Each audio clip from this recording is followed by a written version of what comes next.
YouTube channel. आइए दोस्तों, हम लोग सॉल्व कर रहे हैं हाई स्कूल का दोस्तों सन 2024 का मैथ का क्वेश्चन। तो फ्रेंड्स, सन 2024 में जो मैथ का क्वेश्चन पेपर आया था, तो आइए दोस्तों उस क्वेश्चन पेपर को हम लोग सॉल्व कर लेते हैं। तो दोस्तों देख लेते हैं मैथ का पेपर किस तरीके का आता है। यहाँ पर दोस्तों अनुक्रमांक डालना होता है, यहाँ पर नाम होता है दोस्तों, ये मुद्रित प्रश्नों की संख्या होती है। यहाँ पर दोस्तों संख्या कितनी है, 12 दी गई है। ये दोस्तों संकेतांक होता है, जो कि पेपर में हम लोगों को जो आंसर बुक होती है दोस्तों, उसमें हम लोगों को ये अंकित करना होता है, लिखना पड़ता है। दोस्तों समय दिया जाता है 3 घंटा 15 मिनट और पूर्णांक होता है 70 का दोस्तों, जिसमें से 20 क्वेश्चन होते हैं ओएमआर सीट में दोस्तों अंकित करने होते हैं। दोस्तों यहाँ पर दिया गया है कि खंड आ से एक एक अंक के 20 बहुविकल्पी प्रश्न जिनके उत्तर केवल ओएमआर उत्तर पत्रक पर ही देने होंगे। तो आइए दोस्तों देख लेते हैं कौन कौन से बहुविकल्पी क्वेश्चन दिए गए हैं। तो दोस्तों हम लोग बहुविकल्पी क्वेश्चन सीरीज ही कर रहे हैं। तो आइए फ्रेंड्स देख लेते हैं पहला क्वेश्चन क्या है। तो दोस्तों खंड आ में दिया गया है पहला क्वेश्चन। देख लेते हैं दोस्तों, पहला क्वेश्चन दिया गया है कि एक त्रिघात बहुपद के अधिक से अधिक शून्यकों की संख्या होगी। क्या दिया गया बच्चों, एक त्रिघात बहुपद के अधिक से अधिक शून्यकों की संख्या होगी। तो दोस्तों जब हम लोग द्विघात समीकरण को सॉल्व करते थे तो शून्य कितने निकलते थे, 2 निकलते थे दोस्तों, क्योंकि कोई भी इक्वेशन ये द्विघात होता था, जैसे इस तरीके से होता था दोस्तों। इस तरीके का मान लेते थे कि ये एक द्विघात समीकरण है, इसे जब सॉल्व करते थे तो कितने शून्य निकलते थे, 2 निकलते थे। अब दोस्तों क्वेश्चन में दे दिया गया है कि एक त्रिघात है, बहुपद कैसा है, त्रिघात, यानी इसी के आगे एक और दोस्तों डिजिट दिया गया, एक और चरपद दिया गया इस तरीके से। तो अब उसमें कितने दोस्तों निकलेंगे। तो दोस्तों जब त्रिघात हो जाएगा तो उसमें शून्यकों की संख्या कितनी हो जाएगी, आप लोग गेस कर सकते हैं। ए में दिया गया है 4 होगा, बी में दिया गया है 3 होगा, सी में दिया गया है 2 होगा, या डी में दिया गया है 1 होगा। तो दोस्तों जल्दी से आप लोग अपना आंसर अपनी नोटबुक में लिखिए, उसके बाद में इस क्वेश्चन को हम लोग सॉल्व करेंगे कि एक त्रिघात बहुपद के अधिक से अधिक शून्यकों की संख्या कितनी होती है। तो दोस्तों अब आइए देख लेते हैं इस क्वेश्चन का राइट आंसर क्या होगा। तो फ्रेंड्स, एक त्रिघात बहुपद के अधिक से अधिक जो शून्यक होते हैं वो होते हैं 3। कितने होते हैं, उन शून्यकों की संख्या होती है 3। तो दोस्तों क्वेश्चन नंबर पहले का जो राइट ऑप्शन हो जाएगा वो option number B is right answer. अब दोस्तों देख लेते हैं क्वेश्चन नंबर दूसरा। दोस्तों बहुत ही इजी क्वेश्चन दिया गया है, आप लोगों को सॉल्व भी करवाया गया है। दोस्तों अभी जो रिवीजन क्लास चली थी दोस्तों, उसमें ये क्वेश्चन आप लोगों को सॉल्व कराया गया था। दूसरा क्वेश्चन है, कह रहा दोस्तों कि 140 का अभाज्य गुणनखंड होगा। तो दोस्तों 140 के अभाज्य गुणनखंड, उसका रूप हमें इसमें देखना है कि कौन सा ऑप्शन सही होगा। तो फ्रेंड्स लगाएंगे इस सवाल को कैसे। तो दोस्तों इस तरीके से यहाँ पर रखेंगे 140, 2 से कट करेंगे दोस्तों, यहाँ पर 70 आ जाएगा, फिर से 2 से कट करेंगे यहाँ पर 35 आ जाएगा, फिर दोस्तों यहाँ पर क्या कट करेंगे, 5 से कट कर देंगे तो 7 आ जाएगा। तो दोस्तों यहाँ पर देख लेते हैं किस तरीके से हम लोग लिखेंगे। तो दोस्तों 2 को 2 बार दिया गया है, तो यहाँ देख लेते हैं 2 2 बार कहाँ पर है, ये दिया गया, उसके बाद दोस्तों 5 दिया गया, फिर 7। तो दोस्तों कौन सा ऑप्शन सही हो जाएगा, ऑप्शन नंबर सी सही हो जाएगा। तो फ्रेंड्स क्वेश्चन नंबर दूसरे का राइट ऑप्शन हो जाएगा सी नंबर, यानी C option is right answer. अब आइए दोस्तों देख लेते हैं क्वेश्चन नंबर अगला। तो फ्रेंड्स क्वेश्चन नंबर दिया गया है तीसरा, बहुत ही इंपॉर्टेंट क्वेश्चन है दोस्तों। क्वेश्चन नंबर तीसरा क्या दिया गया है, दिया गया है भाज्य कामा भाजक कामा भागफल एवं शेषफल में संबंध होगा। तो दोस्तों भाज्य भाजक भागफल एवं शेषफल में क्या संबंध होता है। पहला ऑप्शन दिया गया है भाज्य बराबर शेषफल गुणे भागफल धन भाजक होता है क्या, या भाजक बराबर भाज्य गुणे भागफल धन शेषफल होता है क्या, या भाज्य बराबर भाजक गुणे भागफल धन शेषफल होता है क्या, या भाजक बराबर भाज्य धन भागफल गुणे शेषफल होता है। तो दोस्तों हम लोग जब सवाल को लगाते हैं, जैसे कोई भी ये सवाल दिया गया है भाग का क्वेश्चन दोस्तों, ये दिया गया इस तरीके से, यदि हम लोग सवाल को लगाते हैं दोस्तों तो इसे बोलते हैं भाजक, इसे क्या बोलते हैं भाजक, और दोस्तों इसे क्या बोलते हैं भाज्य बोलते हैं। तो दोस्तों ये यहाँ पर जो भी डिजिट आती है वो हो जाती है भागफल, और दोस्तों जो नीचे बचता है शेष वो हो जाता है हमारा शेषफल। तो इसका दोस्तों ये जो ट्रिक होती है, यानी फार्मूला होता है, वो क्या होता है, तो दोस्तों होता है भाज्य बराबर भाजक गुणे भागफल धन शेषफल। दोस्तों क्या होता है, भाजक भाज्य बराबर भाजक गुणे भागफल धन शेषफल। तो दोस्तों क्वेश्चन नंबर तीसरे का जो राइट ऑप्शन होगा वो हो जाएगा सी नंबर, यानी C option is right answer. अब आइए दोस्तों देख लेते हैं क्वेश्चन नंबर नेक्स्ट। तो दोस्तों क्वेश्चन नंबर चौथा दिया गया है, बहुत ही इंपॉर्टेंट क्वेश्चन है। आइए देख लेते हैं दोस्तों क्या दिया गया है फ्रेंड्स। तो क्वेश्चन नंबर चौथा दिया गया दोस्तों, कह रहा है कि एक रैखिक समीकरण है जिसमें से दिया गया है x plus 2y plus 5 equal to 0 तथा -3x minus 6y plus 1 equal to 0 के युग्म का हल होगा। तो दोस्तों हमें इसके हलों को देखना है। तो दोस्तों आप लोगों को शायद याद होगा, ये क्वेश्चन आप लोगों को क्लास में बताया गया था, इसे कैसे लगाते हैं। तो दोस्तों इसे लगाते हैं a1/a2 equal to b1/b2 equal to c1/c2। तो दोस्तों इस तरीके से इस वाले फार्मूले में ये सवाल हम लोग सॉल्व करेंगे। तो आइए दोस्तों देख लेते हैं किस तरीके से हम लोग लगाएंगे। तो फ्रेंड्स यहाँ पर a1 की जगह, यहाँ पर x की जगह कोई संख्या नहीं, तो यहाँ पर 1 मान लेते हैं। तो a1 की जगह a आ गया, और दोस्तों a2 की जगह आ जाएगा -3 इक्वल टू, यहाँ दोस्तों रखेंगे तो यहाँ पर क्या आ जाएगा 6 आ जाएगा। तो दोस्तों a1 की जगह क्या है 2 अपॉन यहाँ पर क्या रखेंगे -6 इक्वल टू, यहाँ दोस्तों रखेंगे C1 की जगह क्या आ जाएगा 5 इक्वल टू, और दोस्तों C2 की जगह क्या आ जाएगा 1 आ जाएगा। तो फ्रेंड्स यहाँ पर कट करेंगे, 2 एकम 2 और 2 तियाँ 6। तो फ्रेंड्स ये वाली डिजिट तो समान आ जाएगी, यानी 1/-3 इक्वल टू 1/-3 दोस्तों, और इज नॉट 5/1। तो दोस्तों यहाँ पर कौन सा इक्वेशन बन रहा है, यानी A1/A2 equal to B1/B2 is not C1/C2। तो दोस्तों जब इस तरह की इक्वेशन बनती है तो उसमें क्या होता है, तो फ्रेंड्स उसमें होता है उपरोक्त में से कोई हल नहीं, यानी जब इस तरह का कहीं पर कोई ऑप्शन दिया जाता है तो उसमें क्या होता है, इसमें से कोई हल नहीं। और दोस्तों जिसमें से तीनों संख्याएं बराबर मिल जाती हैं, यानी A1/A2, B1/B2 और C1/C2, दोस्तों जिसमें तीनों संख्याएं बराबर मिल जाती हैं वो क्या हो जाते हैं, वो अनेक हल हो जाते हैं। और दोस्तों यदि कहीं पर कोई इक्वेशन मिल जाए A1/A2 is not B1/B2 is दोस्तों इक्वल टू C1/C2, यानी यहाँ पर जो ये नॉट है, यहाँ पर नॉट दोस्तों इस तरह होगा और ये वाला जो होगा ये इक्वल टू के बराबर होगा, तो दोस्तों वह हो जाता है अद्वितीय हल के रूप में। तो फ्रेंड्स इस क्वेश्चन का राइट आंसर क्या बनने वाला है, तो दोस्तों इस क्वेश्चन का जो राइट आंसर बनेगा, यानी ये रैखिक दो समीकरण दिए गए हैं, इन समीकरणों को दोस्तों जब A1/A2 B1/B2 equal to C1/C2 से जब हम लोग तुलना करेंगे तो फ्रेंड्स उसमें से निकल कर आएगा क्वेश्चन, यानी उपर्युक्त में से कोई हल नहीं। तो दोस्तों क्वेश्चन नंबर चौथे का जो राइट ऑप्शन बन जाएगा वो बन जाएगा डी नंबर, यानी D option is right answer. अब आइए दोस्तों देख लेते हैं क्वेश्चन नंबर 5वां। बहुत ही इजी क्वेश्चन दिया गया है फ्रेंड्स। 5वां क्वेश्चन कह रहा फ्रेंड्स, कह रहा कि समांतर श्रेणी दी गई है और पूछ रहा कि इसका सारवंतर ज्ञात कीजिए। तो दोस्तों आप लोग तो जानते हैं हम लोग सारवंतर को लिए किस तरीके से ज्ञात करते थे। तो दोस्तों सारवंतर क्या होता था, डी निकालने के लिए। और दोस्तों डी किस तरीके से निकालते थे, A2 माइनस का A1। तो दोस्तों यहाँ पर A2 देख लेते हैं क्या दिया गया है, माइनस का 1 दिया गया है, माइनस लगा देते हैं। A1 दोस्तों क्या दिया गया है, ये माइनस का 5 दिया गया है। अब दोस्तों ये माइनस माइनस का प्लस हो जाएगा, तो ये दोस्तों प्लस का बन जाएगा, और ये बन जाएगा यहाँ पर दोस्तों क्या है, प्लस बन जाएगा, यहाँ पर ये माइनस का 1 बन जाएगा। तो दोस्तों जब प्लस के 5 से माइनस का 1 जाएगा तो आ जाएगा आंसर प्लस का 4। कितना आ जाएगा फ्रेंड्स, प्लस का 4 आ जाएगा। तो देख लेते हैं प्लस का 4 कौन सा ऑप्शन दिया गया है, तो दोस्तों डी नंबर दिया गया है, यानी D option is right answer. यानी डी ऑप्शन में क्या दिया गया दोस्तों, तो डी ऑप्शन में दिया गया है 4। तो दोस्तों जहाँ पर डी ऑप्शन दिया गया है इस डी ऑप्शन को हम लोग लॉक कर देंगे। तो क्वेश्चन नंबर 5 का दोस्तों राइट ऑप्शन हो जाएगा डी नंबर, यानी D option is right answer. अब आइए दोस्तों देख लेते हैं क्वेश्चन नंबर 6वां। दोस्तों क्वेश्चन नंबर 6वां क्या दिया गया है, ये भी बहुत इंपॉर्टेंट क्वेश्चन है। तो फ्रेंड्स क्वेश्चन नंबर 6वां दिया गया है, कह रहा द्विघात समीकरण है ax² plus bx plus c equal to 0 का विविध कर क्या होगा। दोस्तों कौन सा मान पूछ रहा है, विविध कर का मान पूछ रहा है। तो दोस्तों इसमें से डायरेक्ट हमें केवल फार्मूला पूछा गया, तो इस फार्मूले को हम लोग चेक करेंगे कि कौन सा फार्मूला आप लोगों को बताया गया था। तो दोस्तों आप लोगों को जो बताया गया था डी बराबर, तो दोस्तों क्या बताया गया था, डी बराबर B² माइनस 2AC बताया गया था क्या, या डी बराबर B² प्लस 4AC बताया गया था, या डी बराबर B² माइनस 4AC बताया गया था, या डी बराबर B² प्लस 2AC बताया गया था। तो दोस्तों जल्दी से आप लोग कमेंट करके बताएं कि क्वेश्चन का राइट आंसर क्या होगा।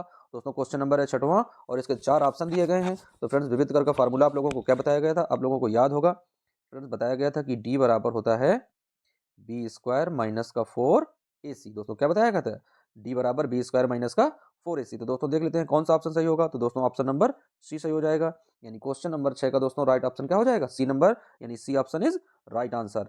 अब आइए दोस्तों बढ़ते हैं नेक्स्ट क्वेश्चन की ओर। तो दोस्तों अगला क्वेश्चन दिया गया है, कह रहा है कि बिंदु 2, 3 और 4, 1 के बीच की दूरी होगी। दोस्तों बहुत ही नंबर 1 का क्वेश्चन है, बिल्कुल एकदम से इजी स्टेप में दोस्तों है, आप लोग लगा भी चुके हैं कि 2 बिंदु दिए गए हैं और इन दोनों बिंदुओं के बीच की दूरी ज्ञात करनी होती है। तो दोस्तों दोनों बिंदुओं के बीच की दूरी का फार्मूला क्या होता है, तो आइए फ्रेंड्स देख लेते हैं फार्मूला किस तरीके से लगाते हैं। तो दोस्तों फार्मूला होता है अंडर रूट, और दोस्तों क्या हो जाता है यहाँ पर x2 माइनस का x1 का होल स्क्वायर, और फिर दोस्तों क्या होता है y2 माइनस का y1 का होल स्क्वायर। तो दोस्तों देख लेते हैं यहाँ पर प्लस लगाएंगे और y2 माइनस का y1 का होल स्क्वायर करेंगे। तो अब आइए दोस्तों देख लेते हैं फार्मूले मेरा आंसर रखेंगे तो क्या आ जाएगा फ्रेंड्स, यानी रूट लगा देंगे। अब दोस्तों क्या लगाना होता है, x2 माइनस x1। तो दोस्तों x2 की जगह क्या दिया गया है, 4 दिया गया है दोस्तों, तो क्या आ जाएगा 4 माइनस x1 की जगह दोस्तों क्या दिया गया है, 2 दिया गया है, तो 2 आ जाएगा, स्क्वायर कर देंगे, प्लस दोस्तों y2 की जगह क्या दिया गया 1 माइनस, और दोस्तों y1 की जगह क्या दिया गया है 3, दोस्तों इसका स्क्वायर कर देंगे। अब घटाएंगे 4 में से 2 जाएगा तो 2 का स्क्वायर हो जाएगा, प्लस 3 में से 1 जाएगा तो माइनस का 2 का स्क्वायर हो जाएगा। अब जब दोनों का स्क्वायर करेंगे तो 2 दूनी 4 और प्लस 2 दूनी 4 और 4 4 8 हो जाएंगे। तो दोस्तों जब 8 आ जाएगा तो क्या आ जाएगा आंसर में, यानी अंडर रूट 8 आ जाएगा। तो दोस्तों जब अंडर रूट को तोड़ेंगे तो क्या आ जाएगा, अंडर रूट का जब गुणनखंड करेंगे यानी 2 गुणे 2 गुणे 2, तो दोस्तों एक जोड़ा बन जाएगा। तो जो जोड़ा बन जाएगा वो रूट मुक्त हो जाएगा, रूट से बाहर आ जाएगा। तो दोस्तों क्या आ जाएगा, 2 रूट 2, क्या आ जाएगा दोस्तों 2 रूट 2। तो देख लेते हैं कौन सा ऑप्शन सही हो जाएगा फ्रेंड्स। तो यहाँ पर फ्रेंड्स देख लेते हैं, यानी ऑप्शन नंबर दोस्तों क्या सही हो जाएगा, ऑप्शन नंबर बी सही हो जाएगा। यानी क्वेश्चन नंबर 7 का दोस्तों ऑप्शन नंबर बी सही हो जाएगा, यानी 2 रूट 2 आ जाएगा। तो दोस्तों देख लेते हैं क्वेश्चन नंबर 7वें का राइट ऑप्शन हो जाएगा बी नंबर यानी 2√2। अब आइए बढ़ते हैं दोस्तों नेक्स्ट क्वेश्चन की ओर। बहुत ही इजी और स्टेप में दोस्तों एकदम से इजी क्वेश्चन दिए गए हैं। आप लोगों को सारे क्वेश्चन पहले से सॉल्व कराए जा चुके हैं। अब आइए फ्रेंड्स देख लेते हैं क्वेश्चन नंबर 8वां किस तरीके से सॉल्व होगा। ये भी बहुत ही इजी क्वेश्चन है। तो फ्रेंड्स क्वेश्चन 8वां दिया गया है, कह रहा है यदि द्विघात समीकरण है, ये एक क्या है, द्विघात समीकरण है जिसका मान दिया गया है 3x² minus 12x plus m equal to 0 के मूल बराबर हैं, तो m का मान क्या होगा। दोस्तों इस क्वेश्चन में हमें क्या निकालना है, m का मान निकालना है। तो आइए दोस्तों देख लेते हैं कि m का मान हम लोग किस तरीके से ज्ञात करते हैं।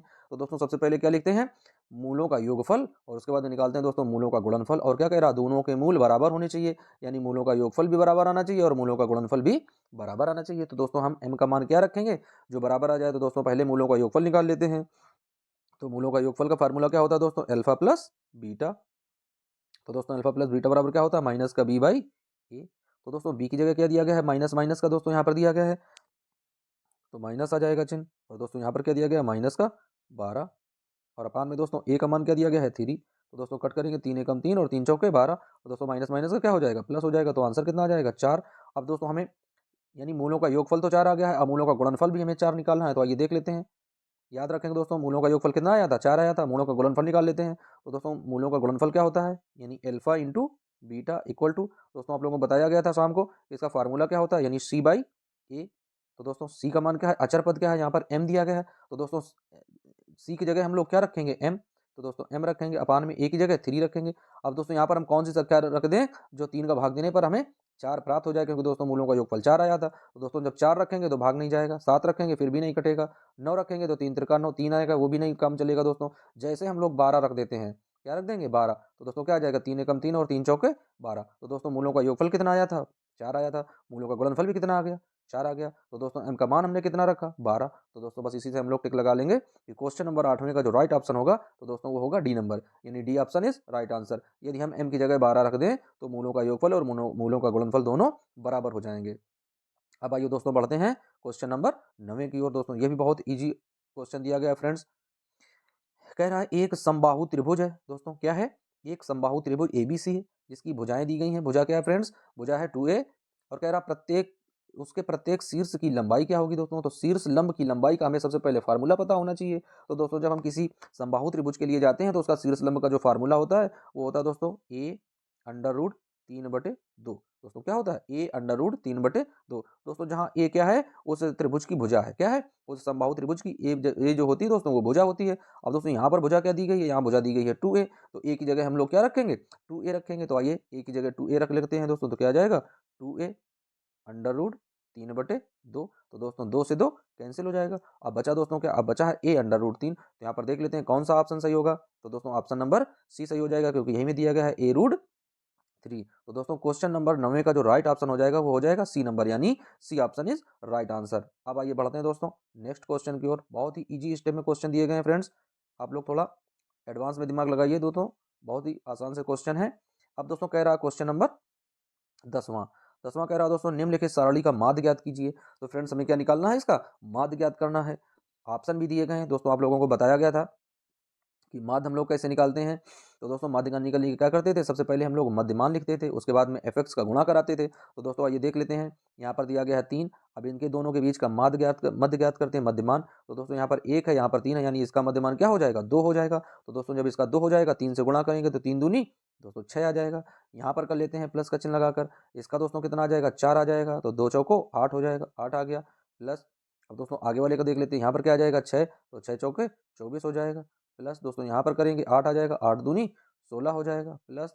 यहाँ पर दोस्तों करेंगे 10 आ जाएगा, 10 तिरका 30 हो जाएगा। तो दोस्तों इस तरीके से ये संख्याएं जो प्राप्त हुई हैं, ये दोस्तों हम लोगों को पूरा गुणा करने पर माध्य प्राप्त हो गया। अब दोस्तों जब इन्हें जोड़ेंगे, जब इन्हें क्या करेंगे, जोड़ेंगे फ्रेंड्स, तो जोड़ने पर क्या आएगा, तो इन्हें जोड़ने पर दोस्तों प्राप्त होगा 84। क्या आएगा जोड़ने पर, 84। अब दोस्तों नीचे वाली संख्या जोड़ लेते हैं, तो 3 2 5 और दोस्तों 5 4 9 और दोस्तों 9 5 14, तो 84/14 हो जाएगा। दोस्तों भाग देंगे, 14 एकम 14 और 14 छक्का 84। तो दोस्तों देख लेते हैं 6 ऑप्शन कौन सा दिया गया है, पहले में दिया गया है 2, दूसरे में 4, तीसरे में 5 और चौथे में 6 दिया गया दोस्तों। तो क्वेश्चन नंबर 10वें का जो राइट ऑप्शन होगा वो हो जाएगा डी नंबर, यानी D option is right answer. तो दोस्तों बहुत ही इजी इस टाइप के क्वेश्चन थे, आप लोगों को बता दिया गया था, ये सारे क्वेश्चन आप लोगों को पहले से सॉल्व करा दिए गए थे। दोस्तों मैथ का पेपर इतना इजी पेपर आएगा कि आप लोग एकदम से 70 नंबर के पेपर में दोस्तों आप लोग एकदम से बहुत अच्छा पेपर करके आएंगे, ये हमें पूर्ण विश्वास है।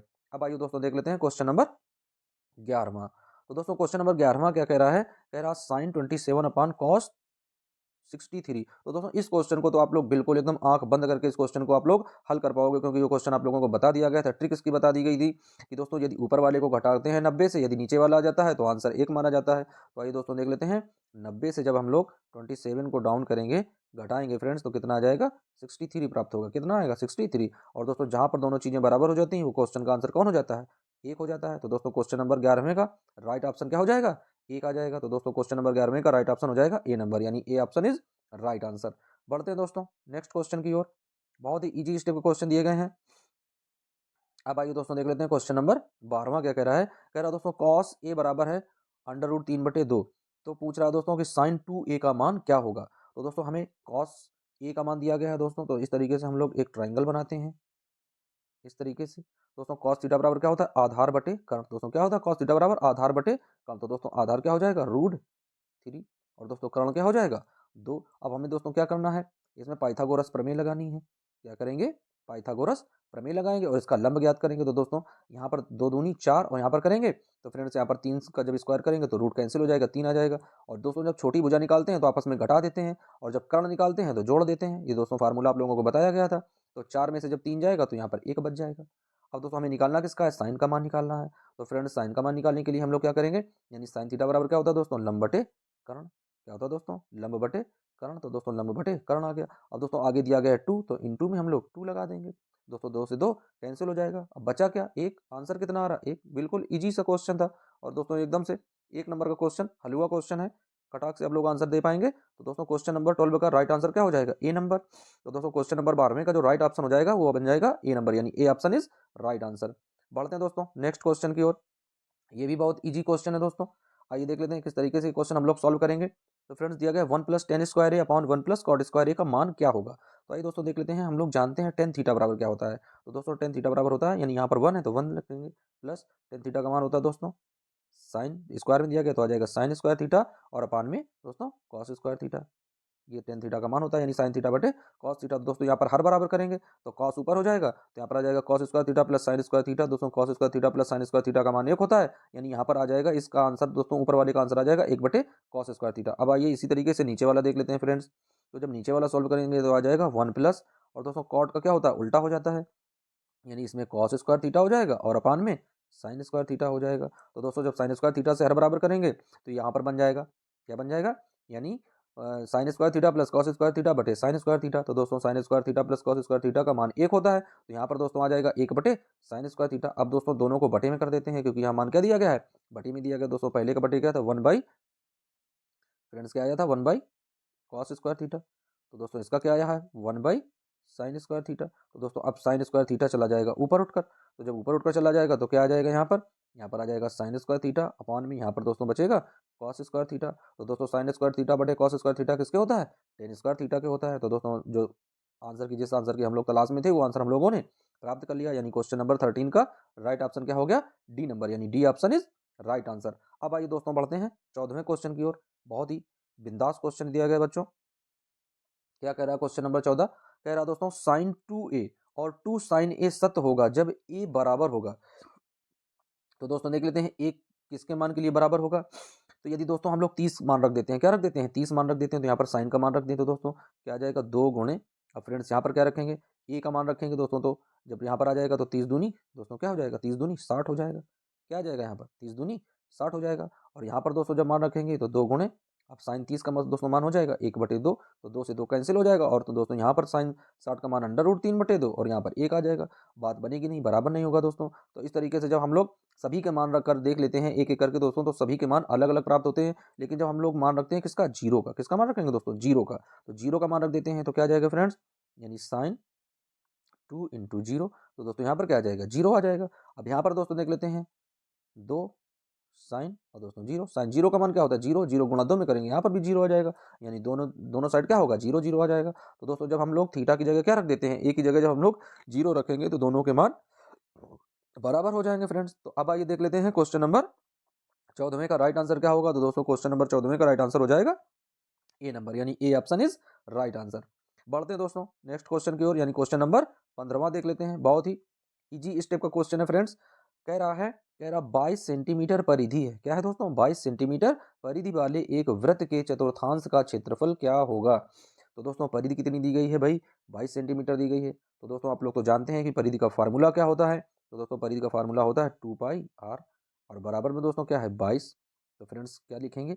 अब 2 की जगह 2 आ जाएगा, इंटू पाई की जगह दोस्तों मान रखेंगे 22/7, और इंटू आर इक्वल टू, तो 22 से 22 आ जाएगा। तो फ्रेंड्स 22 से 22 कैंसिल हो जाएगा। अब आर का मान निकालेंगे तो 7 ऊपर हो जाएगा और आर नीचे आ जाएगा। यानी इसका मतलब दोस्तों जो आर हम लोगों ने ज्ञात की है, तो दोस्तों आर बराबर आ गया है 7/2। क्या आ गया फ्रेंड्स? 7/2, यानी त्रिज्या निकाल ली, कितना आ गया? 7/2 दोस्तों त्रिज्या आ गई है। अब क्या कह रहा चतुर्थांश का क्षेत्रफल ज्ञात करना भैया। तो चतुर्थांश का क्षेत्रफल क्या होता है दोस्तों? तो चतुर्थांश में दोस्तों क्या होता है, यदि इस तरह का कोई गोला बना होता है तो दोस्तों इस तरीके से ये चतुर्थांश होता है। तो अभी ये एक एंगल कितने का हो जाता है? तो ये एक एंगल बन जाता है 90 डिग्री का। दोस्तों कितना होता है? 90 डिग्री का। तो यहाँ पर थीटा बराबर क्या हो जाएगा? 90 डिग्री। तो दोस्तों फार्मूला क्या बनेगा? फार्मूला बनेगा थीटा बटे 360 इंटू पाई आर स्क्वायर। दोस्तों आप लोगों को याद होगा ये वाला फार्मूला हम लोगों को पुट करना है। तो आइए इस वाले फार्मूले में रख देते हैं। तो दोस्तों थीटा का मान कितना है भैया? 90 डिग्री अपॉन में 360 इंटू, अब दोस्तों पाई का मान क्या होता है? 22/7 गुणे, और दोस्तों क्या है? आर बटे आर स्क्वायर दिया गया है। दोस्तों आर क्या था? 7/2 गुणे 7/2। अब दोस्तों कट करते हैं, यहाँ पर 7 से 7 कैंसिल हो जाएगा दोस्तों, 9 एकम 9 और 9 चौको 36, यहाँ पर आ जाएगा 1/4। अब दोस्तों और कट करेंगे तो आ जाएगा दोस्तों यहाँ पर 2 एकम 2 और 11 दूनी 22। अब दोस्तों गुणा करेंगे 11 सत्ते 77 आ जाएगा, और अपान में दोस्तों 4 दूनी 8। तो दोस्तों आंसर कितना आ गया? 77/8। तो दोस्तों आंसर क्या प्राप्त हो गया? 77/8 सेंटीमीटर स्क्वायर, क्योंकि दोस्तों कितनी दी गई है? सेंटीमीटर में दी गई है। तो फ्रेंड्स क्वेश्चन नंबर 15 का जो राइट ऑप्शन बनना है वो बनना है सी नंबर, यानी C option is right answer, यानी 77/8 सेंटीमीटर स्क्वायर। तो दोस्तों आप लोग अच्छे से सवाल समझ लें कि किस तरीके से आप लोगों को सभी सवाल सॉल्व करने हैं। अब आइए दोस्तों देख लेते हैं क्वेश्चन नंबर 16वां। तो दोस्तों क्वेश्चन नंबर 16वां दिया गया है। कह रहा है कि कैप्सूल एक संयोजन है दो शंकुओं का, एक बेलन एवं दो अर्धगोलों का, एक बेलन एवं एक अर्धगोले का, या एक बेलन एवं दो गोलों का। तो आइए दोस्तों देख लेते हैं कि कैप्सूल भैया बना कैसा होता है। आप लोग खाए होंगे दवा के रूप में कैप्सूल। तो दोस्तों कैप्सूल ये होता है, इस तरह का कैप्सूल होता है। एक कैप्सूल की तरीके से दोस्तों आप लोगों को क्वेश्चन भी सॉल्व करवाया गया था, और दोस्तों एक कैप्सूल की तरीके का गुलाब जामुन भी आप लोगों को सॉल्व करवाया गया था, शायद आप लोगों को याद हो। तो दोस्तों देख लेते हैं, इस तरह का दोस्तों होता है। ये इसकी क्या हो जाती है? ये इसका व्यास हो जाता है इस तरीके से। तो दोस्तों ये बीच वाला जो पोर्शन बचता है यहाँ से यहाँ तक, दोस्तों ये होता है बेलन वाला पार्ट। ये क्या होता है? बेलन वाला। और दोस्तों ये इधर उधर क्या होते हैं? ये दो अर्धगोले होते हैं। तो दोस्तों एक कैप्सूल में क्या होता है? एक बेलन होता है और दोनों तरफ दोस्तों क्या है? दो अर्धगोले लगे होते हैं। तो दोस्तों देख लेते हैं कौन सा ऑप्शन सही हो जाएगा। ऑप्शन सही हो जाएगा एक बेलन एवं एक अर्धगोला। दोस्तों ये नहीं सही होगा, यानी एक बेलन एवं दो अर्धगोले। दोस्तों कौन सा ऑप्शन सही होगा? बी नंबर, यानी क्वेश्चन नंबर 16 का दोस्तों क्या सही होगा? बी नंबर, यानी एक बेलन एवं दो अर्धगोलों का। तो फ्रेंड्स क्वेश्चन नंबर 16वें का राइट ऑप्शन बनेगा बी नंबर, यानी एक बेलन एवं दो अर्धगोलों का संयोजन होता है एक कैप्सूल। अब आइए दोस्तों बढ़ते हैं नेक्स्ट क्वेश्चन की ओर। तो दोस्तों क्वेश्चन दिया गया है यदि कुछ आंकड़ों का माध्य तथा बहुलक क्रमशः 32 तथा 35 है तो उनका माध्यक ज्ञात कीजिए। दोस्तों क्या निकालना है भाई? कह रहा है कि माध्य तथा बहुलक दिए गए हैं, अब कह रहा है कि उनका माध्यक ज्ञात करो। तो दोस्तों ये एक हम लोग फार्मूले का प्रयोग करेंगे इसमें, और कौन सा फार्मूला लगाएंगे? तो दोस्तों आप लोग फार्मूला लिख सकते हैं, क्योंकि इस फार्मूले से जरूर कोई ना कोई एक क्वेश्चन हर बार बनता है दोस्तों। यदि इस एग्जाम में नहीं बनेगा तो बोर्ड परीक्षा में तो जरूर जरूर बनता है दोस्तों। तो आइए देख लेते हैं फार्मूला क्या होगा। तो दोस्तों फार्मूले में सबसे पहले होता है बहुलक। क्या होता है दोस्तों? बहुलक बराबर, तो दोस्तों बहुलक बराबर क्या हो जाता है दोस्तों? 3 गुणे माध्यिका या माध्यक। दोस्तों जिसे माध्यिका या माध्यक बोलते हैं, तो क्या हो जाता है? 3 गुणे माध्यक, और माइनस 2 गुणे माध्य। तो दोस्तों ये फार्मूला होता है, यानी बहुलक बराबर क्या होता है? 3 गुणे माध्यक माइनस 2 माध्य। अब दोस्तों दिया क्या क्या गया है? कह रहा कि माध्य है 32। दोस्तों क्या कह रहा है? माध्य दिया गया है भाई 32 दिया गया है, और दोस्तों क्या निकालना है? बहुलक दिया गया है 35। तो दोस्तों फार्मूले में मान रख देते हैं, तो बहुलक की जगह क्या लिखेंगे? 35। तो दोस्तों यहाँ पर बहुलक है तो बहुलक की जगह क्या हम लोग लिखेंगे? 35 लिख देंगे। तो आइए दोस्तों ये सवाल आप ये दोस्तों आप लोग क्वेश्चन ये जो फार्मूला है फार्मूला आप लोग नोट कर लें। उसके बाद में इसी फार्मूले में सवाल रखकर हम लोग देखेंगे कि इस क्वेश्चन का राइट आंसर क्या होने वाला है। तो अब आइए दोस्तों आप लोगों ने फार्मूला नोट कर लिया है। बहुलक बराबर 3 गुणे माध्यक माइनस 2 माध्य। तो अब आइए दोस्तों देख लेते हैं ये सवाल हम लोग किस तरीके से सॉल्व करेंगे। तो दोस्तों बहुलक का मान क्या दिया गया है भाई, 35 दिया गया है, तो हम लोग बहुलक के नीचे 35 लिख लेंगे बराबर। अब दोस्तों क्या दिया गया है, माध्य दिया गया है 32। तो दोस्तों क्या माध्यिका हमें ज्ञात करनी है फ्रेंड्स, तो माध्यिका की जगह हम लोग लिख लेंगे 3 गुणे और माध्यिका की जगह x लिख लेंगे। तो माना माध्यिका x है और इसी x का हमें मान ज्ञात करना है। अब दोस्तों माइनस लगा लेंगे, तो दोस्तों दिया गया है 2 गुणे और दोस्तों माध्य दिया गया है, तो माध्य का मान क्या है, माध्य का मान दिया गया है 32। तो दोस्तों माध्य का मान आ जाएगा 32। अब गुणा कर देते हैं, तो 32 दूनी 64 और दोस्तों 64 ही माइनस के हैं, इधर आएंगे बराबर के तो प्लस के हो जाएंगे। तो दोस्तों इधर जोड़ देते हैं, यानी 35 और प्लस 64 बराबर 3 गुणे x। तो दोस्तों जब 64 और दोस्तों 64 और 35 आपस में जोड़ेंगे तो कितना आ जाएगा दोस्तों, 65 और 34 जोड़ने पर आ जाएगा दोस्तों 99। कितना आ जाएगा 99।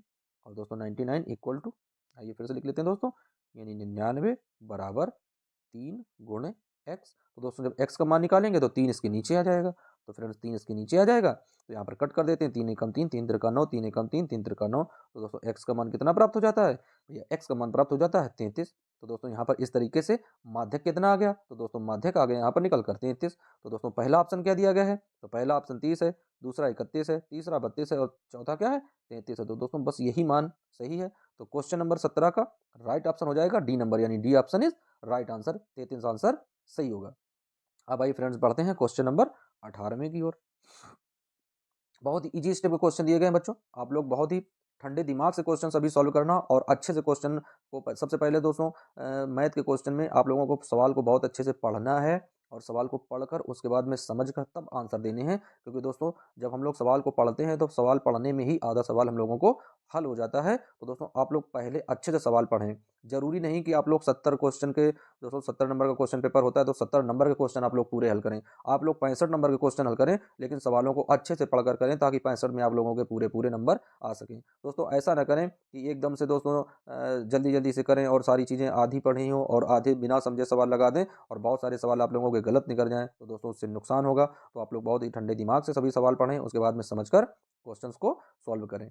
अब आइए दोस्तों देख लेते हैं क्वेश्चन नंबर 18वां क्या दिया गया है। तो दोस्तों क्वेश्चन नंबर 18वां दिया गया है कि निम्नलिखित बारंबारता सारणी का बहुलक वर्ग होगा। तो दोस्तों हम लोग जानते हैं कि जब दोस्तों बहुलक निकालते हैं तो हमें सबसे पहले कौन सी आवश्यकता होती है, बस याद करो आप लोगों को बताया गया था कि बहुलक निकालने के लिए हमें सबसे बड़ी बारंबारता की आवश्यकता होती है फ्रेंड्स। किसकी आवश्यकता होती है, सबसे बड़ी बारंबारता की। तो दोस्तों जब हम लोग सबसे बड़ी बारंबारता निकालते हैं तो भैया सबसे बड़ी बारंबारता कौन सी है, तो देख लेते हैं। बारंबारता दोस्तों 19 है, सबसे बड़ी बारंबारता कौन है 19 है। और दोस्तों 19 बारंबारता में दिया क्या गया है, तो दोस्तों 19 बारंबारता में दिया गया है 15 से 20। क्या दिया गया दोस्तों 19 बारंबारता में क्या दिया गया है 15 से 20। तो दोस्तों देख लेते हैं 15 से 20 में क्या है बी नंबर है। तो दोस्तों क्वेश्चन नंबर 18 का राइट ऑप्शन क्या हो जाएगा बी नंबर, यानी क्वेश्चन नंबर 18 का फ्रेंड्स राइट ऑप्शन हो जाएगा बी नंबर, यानी जिसकी ज्यादा बड़ी बारंबारता है दोस्तों वही उसका बहुलक वर्ग होता है। तो फ्रेंड्स इसकी बारंबारता है 19, तो इसका बहुलक वर्ग क्या हो जाएगा भैया, इसका बहुलक वर्ग हो जाएगा 15 से 20 का। तो फ्रेंड्स इस तरीके से हम लोग सवाल को सॉल्व करते हैं। अब बढ़ जाते हैं नेक्स्ट क्वेश्चन की ओर। बहुत ही इजी स्टेप के क्वेश्चन है बच्चों, आप लोग एकदम से आसानी से सॉल्व कर सकते हैं। अब आइए दोस्तों देख लेते हैं, ये बहुत ही इंपॉर्टेंट क्वेश्चन है और जरूर दोस्तों बहुविकल्पी में जरूर पूछे जाते हैं। यहाँ पर दोस्तों देख रहे हैं कि 2 सवाल पूछे गए हैं बोर्ड परीक्षा में। दोस्तों 2024 की बोर्ड परीक्षा का पेपर है ये, आप लोग ये ना समझना कोई बेकार पेपर ये सॉल्व करवाया जा रहा है। ये जो 2024 की परीक्षा हुई है बच्चों, ये 2024 की परीक्षा में आए हुए प्रश्न है जो आप लोगों को सॉल्व कराए जा रहे हैं, बहुत अच्छे से आप लोग समझें। दोस्तों क्वेश्चन नंबर 19वां दिया गया है, कह रहा 2 पासों को एक साथ उछालने पर दोनों पासों पर प्राप्त संख्याओं का योगफल 10 होने की क्या प्रायिकता होगी। दोस्तों आप लोगों को याद करिएगा, आप लोगों को हमने 2 पासे बताए थे, एक स्लेटी पासा था और दूसरा सफेद पासा था। तो दोस्तों जब स्लेटी पासा और सफेद पासों को दोस्तों हम लोगों ने पूरा अच्छे से सवाल को ड्राइव किया था, तो दोस्तों हमें उन समूहों को देखना है।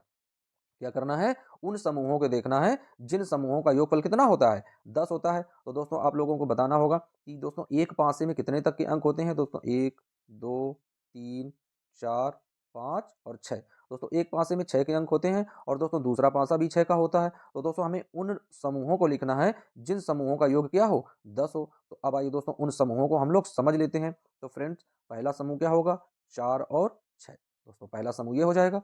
फ्रेंड्स दूसरा समूह क्या होगा 6 और 4, बिल्कुल सही है। दोस्तों तीसरा समूह क्या होगा 5 कामा 5। तो यानी इस तरीके से कितने समूह आए जिनका दोस्तों योग क्या है 10 है। तो दोस्तों इस तरीके से 3 समूह प्राप्त हुए हैं। कितने समूह प्राप्त हुए दोस्तों 3, 1 2 3। तो 3 समूह प्राप्त हुए हैं जिनका दोस्तों योगफल क्या है 10 है। अब फ्रेंड्स जब दो पासों को हम लोगों ने पूरी तरीके से ड्राइव किया था तो उसमें कुल संभव परिणामों की संख्या कितनी बनी थी? तो दोस्तों जब दो पासे हम लोगों ने उछाले थे तो उसमें संभव परिणाम बने थे 36। कितने बने थे? 36 बने थे। और दोस्तों यहाँ पर कितने आ गए?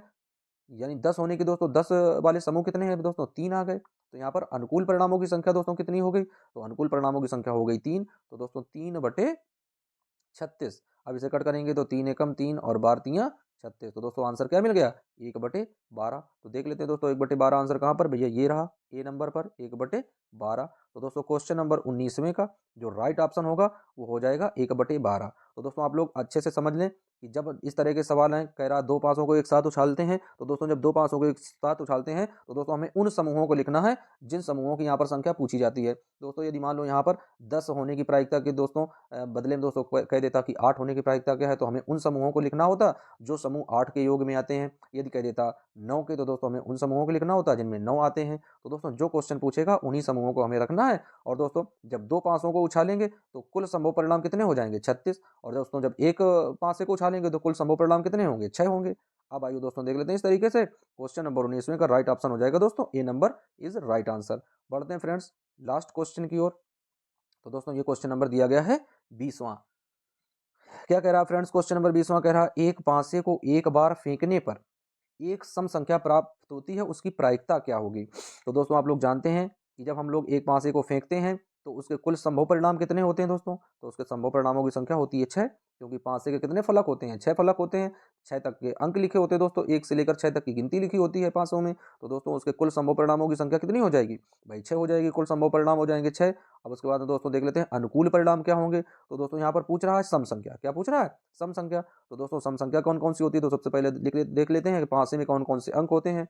तो 1 होता है, 2 होता है, 3 होता है, 4 होता है, 5 होता है और 6 होते हैं। अब दोस्तों इसमें से सम संख्या कौन सी है? तो दोस्तों यहाँ पर सम संख्या देख लेते हैं भाई। तो यहाँ पर सम संख्या तो 2 भी आ जाती है, 4 भी आ जाती है, 6 भी आ जाती है। दोस्तों ये सम संख्याएं होती हैं जो 2 से कट जाती हैं दोस्तों। ये सम संख्याएं होती हैं। तो दोस्तों कितनी संख्या है 1 2 3, 3 संख्याओं की संख्या दोस्तों सम आई है। तो अब दोस्तों लिख लेते हैं अनुकूल परिणामों की संख्या कितनी आ गई? तो दोस्तों अनुकूल परिणाम आ गए 3 और संभव परिणाम कितने आए थे 6। तो दोस्तों जब प्रायिकता का फार्मूला लगा देते हैं भाई पीई बराबर आप लोगों को शायद याद होगा प्रायिकता का फार्मूला लगा देते हैं। तो अनुकूल परिणाम 3 और संभव परिणाम 6 कट कर देते हैं 3 एकम 3 और 3 दूनी 6। तो दोस्तों आंसर क्या आ जाएगा 1/2। अब देख लेते हैं यहाँ पर कहीं पर 1/2 लिखा है भाई। देखो ढूंढो बिल्कुल मिल गया सी नंबर पर लिखा 1/2। तो एक पासे को एक बार फेंकने पर सम संख्या प्राप्त होने की जो प्रायिकता है बच्चों वो क्या आ जाएगी? तो भैया वो प्रायिकता आ जाएगी 1/2। क्या आएगी 1/2 आ जाएगी प्रायिकता सम संख्या होने की। तो दोस्तों इस तरीके से हम लोगों ने दोस्तों 2024 की परीक्षा में जो बहुविकल्पी 20 मोस्ट इंपॉर्टेंट क्वेश्चन आए थे तो दोस्तों उन क्वेश्चंस को हम लोगों ने सॉल्व कर लिया है। बहुत ही ज़्यादा इंपॉर्टेंट दोस्तों क्वेश्चन पेपर था ये। और दोस्तों 2024 की परीक्षा में ये क्वेश्चन सभी पूछे गए थे। तो दोस्तों इस तरीके से हम लोगों ने बहुविकल्पी श्रृंखला में 2024 के पेपर को हल कर लिया है। दोस्तों आप लोग एग्जाम देने जाने से पहले दोस्तों जिन बच्चों का हाफ ईयरली एग्जाम चल रहा हो तो फ्रेंड्स वो हाफ ईयरली एग्जाम हो या फाइनल एग्जाम हो दोस्तों एग्जाम देने जाने से पहले ये क्वेश्चन पेपर आप लोग एक बार जरूर सॉल्यूशन कर लें। इस जरूर क्वेश्चन पेपर को सॉल्यूशन देख लें क्योंकि दोस्तों इस क्वेश्चन पेपर में जो 20 क्वेश्चन है वो दोस्तों 20 क्वेश्चन में कम से कम 15 क्वेश्चन आप लोगों को प्रत्येक एग्जाम में दोस्तों आने वाले हैं। प्रत्येक एग्जाम में इन क्वेश्चन से जरूर क्वेश्चन बनते हैं। तो फ्रेंड्स